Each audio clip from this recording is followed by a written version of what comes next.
มស្វាគមន៍មកកាន់ Channel ឆ្នោតសប្បាយលេងរបស់ Admin ថ្ងៃនេះ Admin មានលេខតម្រុយល្អៗរបស់ឆ្នោតយួនសម្រាប់ចែកជូនពុកម៉ែបងប្អូននៅថ្ងៃទី12 ខែ 11 ឆ្នាំ 2025 នេះ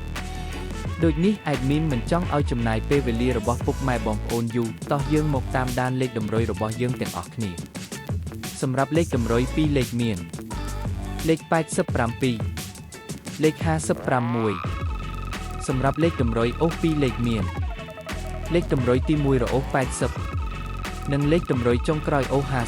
50សម្រាប់លេខតម្រុយ3លេខមាន460គុណនិង817គុណសម្រាប់លេខតម្រុយថ្ងៃនេះ Admin សូមជូនពរឲ្យពុកម៉ែបងប្អូនជួបតែសំណាងល្អទាំងអស់គ្នាហេងមានលាភមានជ័យជាចុងក្រោយសូមកុំភ្លេចជួយចុច Subscribe និង Comment ហើយដាក់សញ្ញារូបកណ្ដឹងដើម្បីជួយដល់កម្លាំងចិត្តមកកាន់ Admin ជាពិសេសងាយស្រួលតាមដានវីដេអូថ្មីនិងលេខតម្រុយល្អៗជាប្រចាំថ្ងៃជាមួយ Admin សូមគោរពលាពុកម៉ែបងប្អូនពីខ្ញុំបាទ Admin ឆ្នោតសប្បាយលេងសំណាងល្អទាំងអស់គ្នាសូមអរគុណ